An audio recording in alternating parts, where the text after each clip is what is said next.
Сәлем достар, 2022 жылда өз мәресіне жетіп қалды. Жыл бойы Жусайын Инвест ұжымы көрермендеріміздің қаржылай сауаттылығын арттыру үшін 30-ға тарта видео шығарып, әлеуметтік желіде 100-ден астам посттар жариялады. Telegram, Instagramдағы парақшаларымызда оқырмандарымыз қойған сұрақтарға тапжылмай жауап беріп отырдық. Бүгінгі видеода 2022 жыл қалай өткенін бір еске алып, қор нарығына тікелей әсер еткен жағдайларды қорытындылайық деп шештік. Ал сіз 2022 жылды қалай өткіздіңіз? Биыл қандай компаниялар акциясына инвестиция жасадыңыз? Комментке өзіңіз жайлы ақпарат берсеңіз, біздің ұжым қуана оқып бәріне жауап беретін еді. Бұл Жусайын Инвест, лайк басып, каналға жазылыңыз, ал кеттік. Қаңтар. Жасыратыны жоқ, қаңтар айы барша қазақстандықтар үшін өте ауыр басталды. Мұнай бағасы қаңтарда өсуін жалғастырып, тағы 17%-ға қымбаттады. Brent маркалы мұнай барреліне $91,2 жетті. Бұл 2014 жылдың қазан айынан бері жаңа ең жоғары көрсеткіш болды. Себебі ОПЕК шын мәнінде бастапқыда уәде етілгеннен аз мұнай өндірді. Мұнай құнына және геосаяси оқиғалар әсер етті. Ресей Украина шекарасындағы жағдайдың шиеленісуі нарықты мұнай жеткізілімінің тұрақтылығын аңдатты. Бұған қоса Қазақстандағы қаңтардағы наразылықтар да мұнай бағасына ішінара әсер етті. Кейбір кен орындарда ереуілдер байқалды. Қаңтардағы оқиғалар кәсі индексіне айтарлықтай әсер етті. Ол 3,4%-ға төмендеді.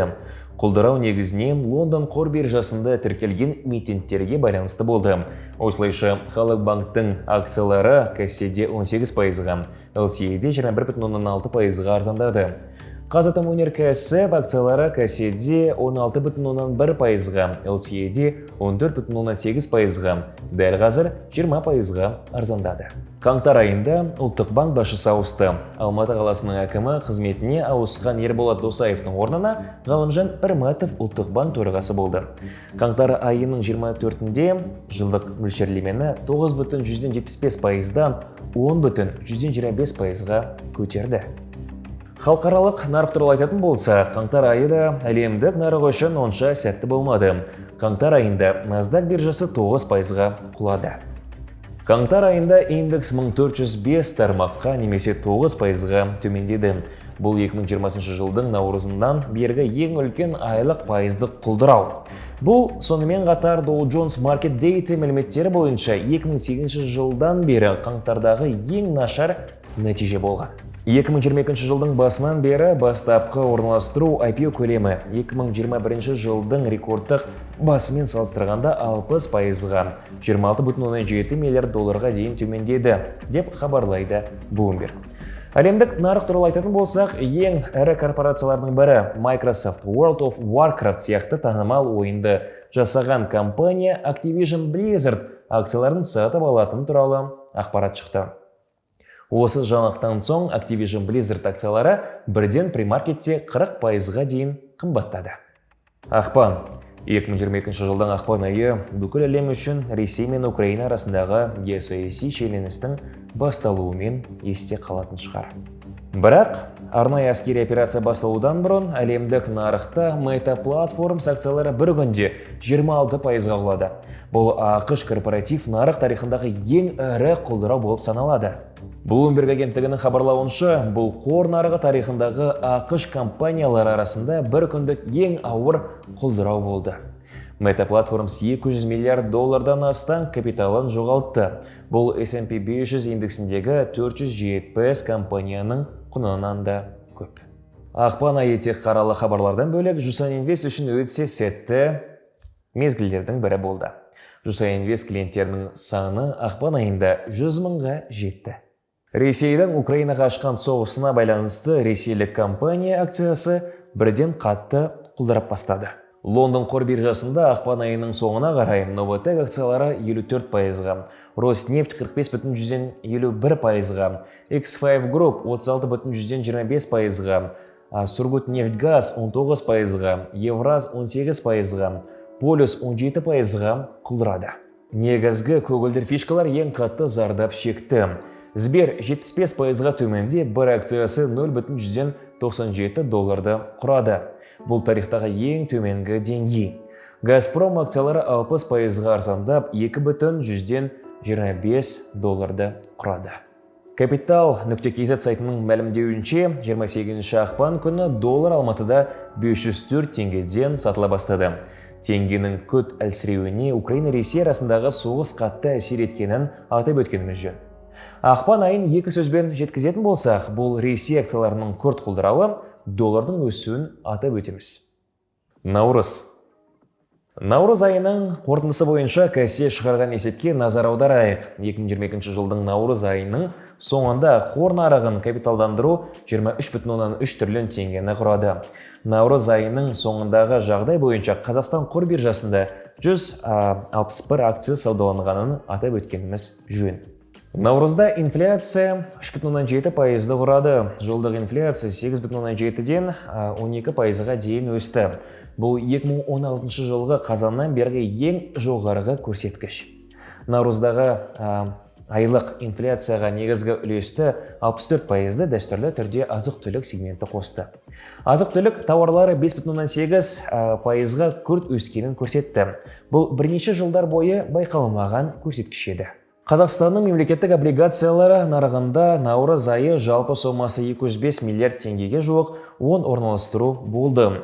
Бұл ақпан айының қорытындысымен салыстырғанда 3%-ға аз. Сондай-ақ Қаржы министрлігінің бағалы қағаздарға сұраныстың шамалы өсуі жалғасты. Әлемдік нарық туралы айтатын болсақ, наурызда Ресейдің Мәскеу биржасы жұмысын бір айға жуық уақытқа дейін тоқтатты. Одан бөлек әлемдегі ең ірі компаниялардың бірі Apple акциялары орташа есепте 2,6%-ға құлдырады. Бұған Қытайда наурыз айында қайта өршіген ковид пен оған шектеулер себеп болды дейді. Шектеулерге байланысты Apple'дың Шанхай мен Шэньчжэнь қалаларындағы зауыттары жұмыстарын тоқтатты.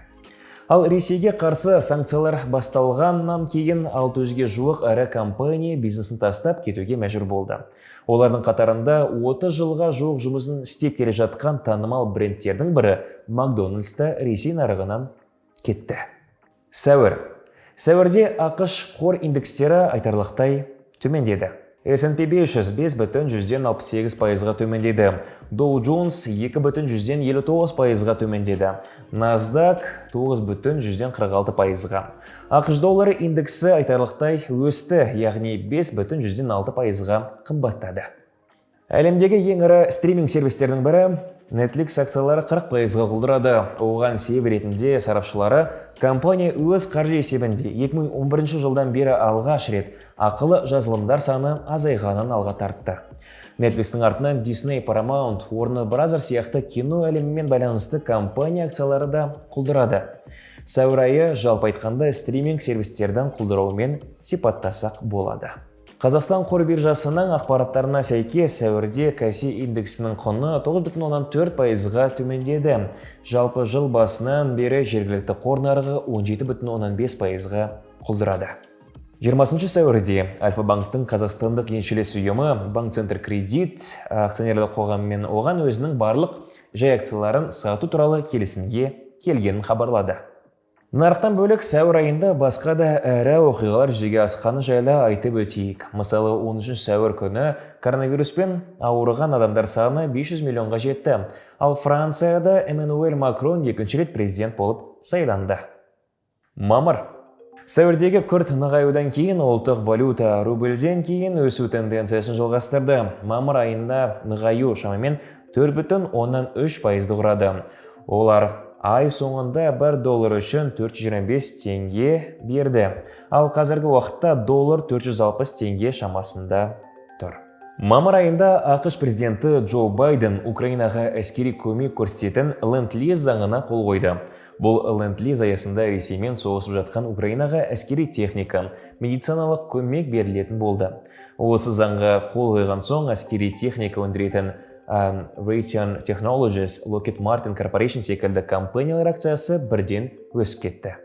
Мамыр айының соңында Евроодақ Ресей мұнайына қатысты ішінара эмбарго жасауға келісті. Теңіз арқылы тасымалданатын мұнайдан толық бас тартып, құбыр арқылы мұнай алуды жалғастыратынын және алдағы 8 айда Ресей мұнайының 90%-нан бас тартатынын мәлімдеді. Bloomberg'тің жазуынша Ресей бұл шектеуден $10 миллиард дейін шығынға ұшырады. Ресей туралы тағы айтатын болсақ, мамыр айында ең ірі банктердің бірі Сбербанк халықаралық аударым жүйесі SWIFT-тен ажыратылды. Маусым айында әлемдегі ең ірі компаниялардың бірі Amazon акцияларына 20-ға 1 деңгейінде спилт жасады. Маусым айынан бастап оның акциясы шамамен $125 сатыла бастады. Спилт жасалған күннен бастап Amazon акциялары бірден өсуді бастады.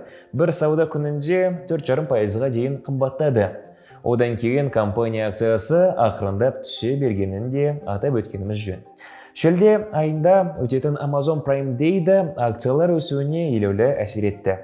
Бірақ бұл туралы сәлден соң толық айтамыз. Қазақстан нарығы бойынша айтатын болса, Қазатомөнеркәсіп акциялары 7%-ға өсіп, 12.689 теңгені құрады. Бұған Қазақстан қор биржасындағы сауда деректері дәлел. 27 мамырда акционерлер бір жай акцияға 876,174 теңге мөлшерінде дивидендтер төлеуін туралы шешім қабылдады. Бұл кәсі мәліметтер бойынша дивидендтердің жылдық кірістілігі 5,2%. Төлемдердің жалпы сомасы 227,4 миллиард теңгеге жетеді. Бұл 2020 жылмен салыстырғанда көп, содан кейін дивидендтерге 150 миллиард теңге жұмсады. Бір акцияға 578,67 теңге. Маусым айында дивидендтер беру маусымы өтті. Қазтрансойл және Кегок төленген дивидендтер бұрын бекітілген.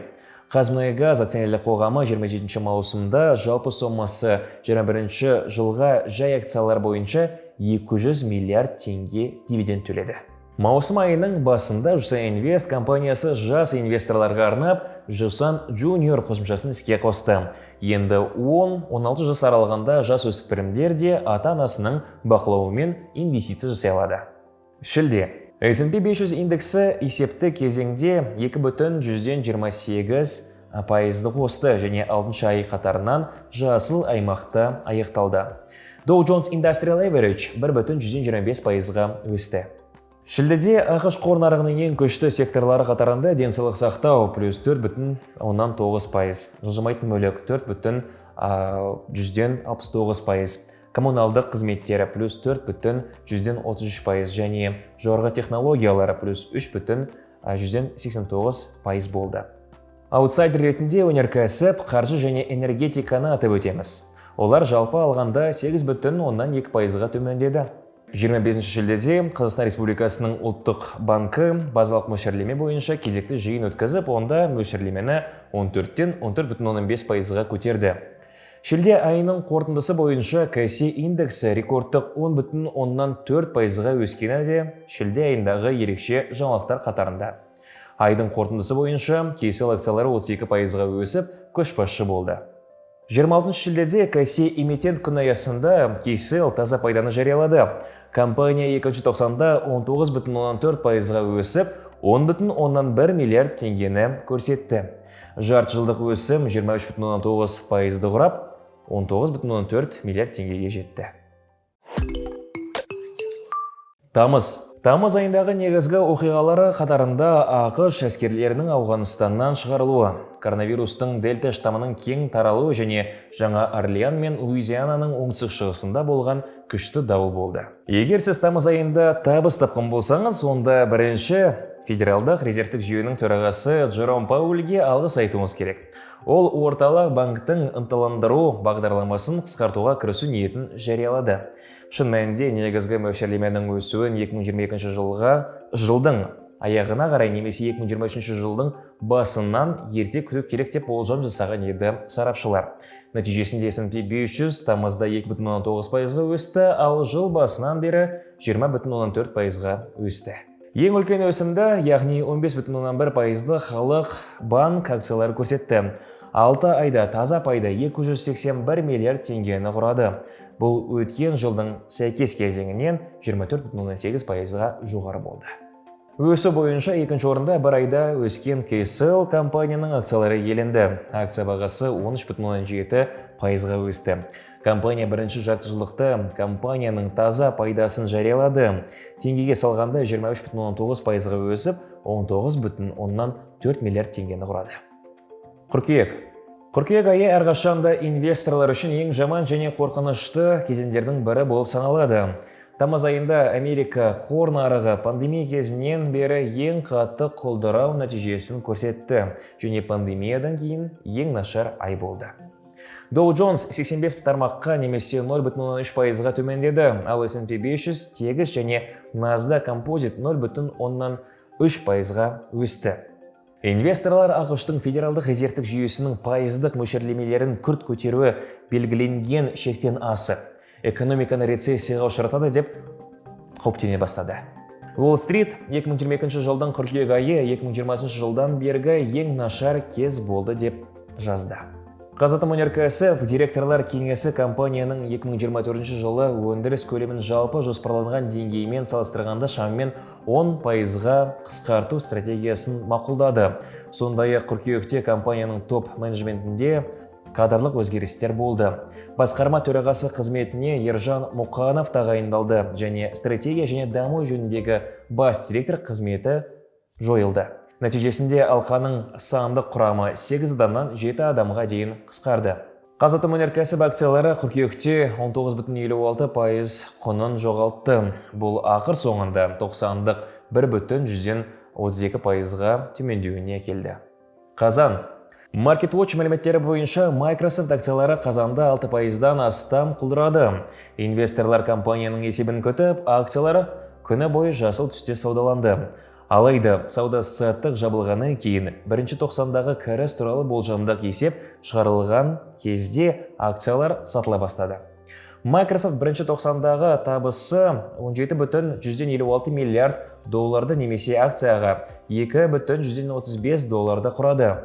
Акцияға шыққандағы пайда өткен жылы 2,171 долларды құрады.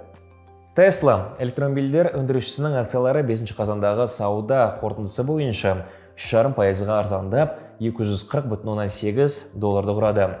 Бағалы қағаздар құнының төмендеуі компания басшысы Илон Маск Twitter'ді сатып алу туралы келісімнен кейін жүзеге асты. Қазанда Meta қаржы есебін жариялаған соң компания акциялары бірден 20%-ға құлдырады.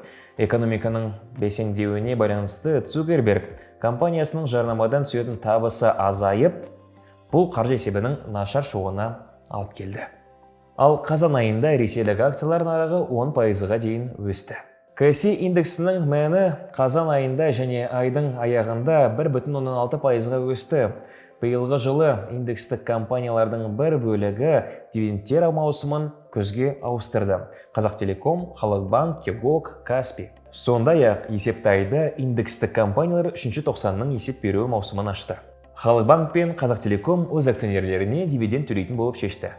Қараша айында Қазақстанда халықтық IPO басталды. 9 қараша күні ресми өтімдер беру басталса, оған дейін Қазмұнайгаз өкілдері Қазақстан бойынша роуд-шоу бастады. Халықаралық нарыққа тоқталатын болса, қарашада Гонконгта, Тайваньда және Филиппинде нарық жақсы өсім көрсетті. Олар жаһандық нарықтар арасында көшбасшыға айналды. Жалпы MSCI Asia Pacific индексі бір айда 15%-ға көтерілді. Бұл 1998 жылдан бергі ең үлкен секіріс. Азиялық биржалардың мұндай жылдам өсуінің себептері Қытайдың COVID-19-ға шектеу шараларын бәсеңдетті. Кәсседе Қазмұнайгаздың жай акцияларына жазылу барысында инвесторлардан жалпы сомасы 141,8 миллиард теңгеге 121,770 өтінім келіп түскен. Самұрық-қазына сатушы акционер ретінде кәсседе жиынтық көлемі 137,5 миллиард теңге болатын 121,770 өтінім қанағаттандыру туралы шешім қабылдады. Бұл ретте жеке және заңды тұлғалар берген барлық белсенді өтімдер толық көлемде, ал институционалдық инвесторлардың өтімдері ішінара қанағаттандырылды. IPO нәтижесінде жеке тұлғалар шотына 70,1 миллиард теңге, кәсседе орналастыру көлемінің 51% екенін атап өткеніміз жөн. Заңды тұлғаларға 12,1 миллиард теңге сомасына, орналастыру көлемінің 8,8% бағалы қағаздар аударылды. Институционалдық инвесторларға тоқталатын болсақ, олар берген өтімдер көлемі 55,3 миллиард теңге. Бұл сома орналастыру көлемінің 40,2%-ын құрады. Қараша айының соңы мен желтоқсан айының басында халықтық IPO аяқталды. Бір акция 8604 теңгеден сатылды. Jusa Invest компаниясы IPO-ға қатысқан клиенттері арасында 10 iPad және 1 миллион теңге ойнатты. Желтоқсан айына келетін болсақ, жалпылама жылға қорытынды жасайық. 2022 жыл IPO өте аз өткізілген жылдардың біріне айналды. 2022 жылы 1333 IPO өткізіліп, жалпы көлемі 45%-ға азайған. Ал биылғы жылдың 4-ші тоқсанында соңғы 10 жылдағы ең нашар көрсеткішке түсті. Қазмұнайгаз IPO-сы 2 желтоқсан күні аяқталып, бүгінгі күнде акциялары 2 деңгейлік нарықта сатылымы басталды. Одан бөлек Tesla акциялары күннен күнге құлдырап бара жатыр. Осы видеоны жазып отырған 22 желтоқсан күні Tesla'ның бір акциясы $137 бағаланып отыр. Tesla басшысы Илон Маск компания акцияларының құлдырауына ақш Федералды резерв жүйесі кінәлі деп атады.